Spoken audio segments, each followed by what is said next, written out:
प्रिय क्रांती मित्र हो, जय भीम, जय अशोक, जय संविधान, जय भारत.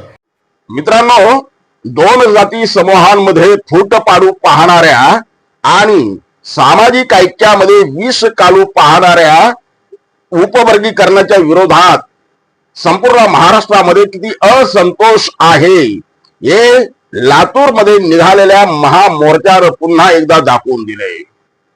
सरकारनं कितीही आमच्यामध्ये फूट पाडण्याचा प्रयत्न केला, सामाजिक ऐक्यामध्ये खो घालण्याचा प्रयत्न केला, तरी आम्ही मात्र सामाजिक दृष्ट्या एक आहोत हे लातूर मधल्या मोर्चानं दाखवून दिलं.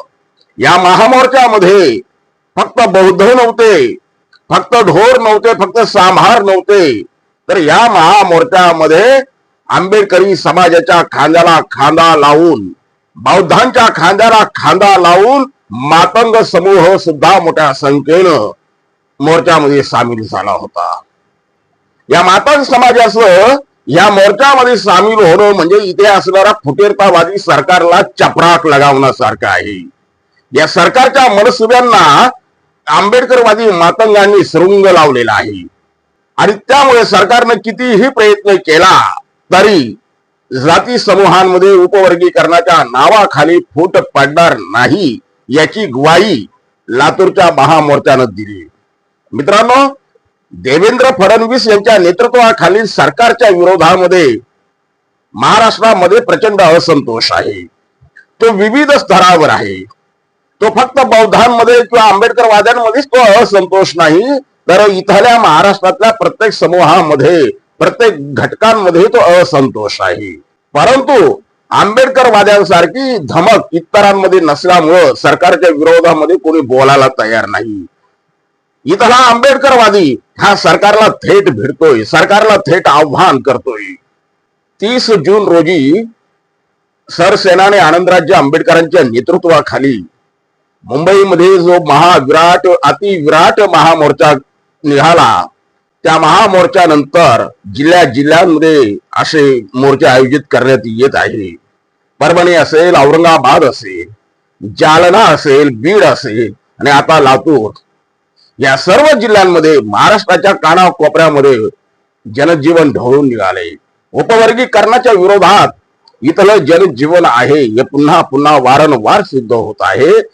फक्त मातंग समाजातले मुठभर गुलाम, जे छटाकभर गुलाम आहेत, ते छटाकभर गुलाम जर सोडले तर उपवर्गीकरणाच्या विरोधात संपूर्ण 59 अनुसूचित जाती समूह या ठिकाणी एकवटलेला आहे. मातंग समूहातील ते मुठभर गुलाम सोडले तर 90% आंबेडकरी मातंग समूह हा उपवर्गीकरणाच्या विरोधात आहे. 30 जूनच्या मोर्चानं देखील ते दाखवून दिलं आणि आता लातूरच्या मोर्चानं सुद्धा ते सप्रमाण दाखवून दिले. शिकलेला, सवरलेला, प्रबुद्ध बनलेला मातंग समूह हा आंबेडकरी लढ्यामध्ये आंबेडकरी समूहाबरोबरच आहे. तो कुणाचाही संघोटी गुलाम बनलेला नाही. हे अनेकदा मातंग समाजातील शिकलेल्या, सवरलेल्या मातंगांनी दाखवून दिलेला आहे. तो मातंग समूह आनंदराज आंबेडकरांच्या नेतृत्वाखाली बिनधास्तपणे लढतोय. त्यांना माहिती आहे उपवर्गीकरणामुळे नुकसान आपलंच आहे. मुठभर गुलामांना गुलामीची काही किंमत मिळाली असेल, परंतु बहुसंख्याक मातंग समाजाचं काय, हा सवाल इथे मातंग समूहामध्ये विचारला जात आहे.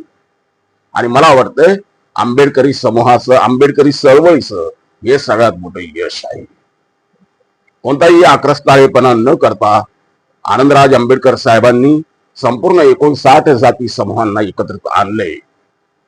काही बिंडोक लोक राहतात जे दोन समूहांमध्ये भांडण लावण्याचा प्रयत्न करतात. ते इकडेही बिंडोक आहेत, ते तिकडेही बिंडोक आहेत. परंतु ह्या बिंडोक लोकांमुळे दोन समूहांमध्ये कुठेही भांडण लागणार नाही. ह्या बिंडोक लोकांची सामाजिक पात्रता, सामाजिक अवकात ही शून्य असल्यामुळे, त्यांना त्यांच्या घराच्याही बाजूला कोणी ओळखत नसल्यामुळे त्याचा परिणाम समाजावरती कोणत्याही प्रमाणामध्ये होत नाही. हे 30 जूनच्या महामोर्चामध्ये जो मातंग समूहानं उत्स्फूर्तपणे हजेरी लावली त्यावरून दिसून आलं. लातूरच्या महामोर्चामध्ये मातंग समूह ज्या पद्धतीनं बाहेर आला त्यावरून ते दिसून आलं. मित्रांनो, आनंदराज आंबेडकरांच्या नेतृत्वाखाली संपूर्ण महाराष्ट्र उपवर्गीकरणाच्या विरोधात एकवटलेला आहे. आनंदराज आंबेडकर सांगतील ती पूर्व दिशा असंच या समूहानं ग्राह्य धरलेलं आहे. कधी नव्हे ते 59 जाती समूह आनंदराज आंबेडकरांनी न्याय झेंड्याखाली एकत्रित आणून दाखवले. हे आनंदराज आंबेडकरांच्या नेतृत्वाखालील आंबेडकरी चळवळीचे सगळ्यात मोठं यश आहे. आनंदराज आंबेडकर हे प्रामाणिक नेतृत्व असल्यामुळे त्यांच्यावरती महाराष्ट्रातील 18 पगड जाती समूहाचा विश्वास अधिक दृढ होत चाललाय. नजीकच्या काळात आनंदराज आंबेडकरांना निश्चितपणे राजकीय ताकद मिळाल्याशिवाय राहणार नाही. तोपर्यंत जय भीम. प्रिय क्रांती मित्र हो, भीम पॅन्थर या आपल्या हक्काच्या यूट्यूब चॅनलला कृपया सबस्क्राईब करून आम्हाला विषमतावादी शक्तींच्या विरोधात लढण्यासाठी बळ द्या, शक्ती द्या, ऊर्जा द्या. कमेंट करा, लाईक करा, शेअर करा.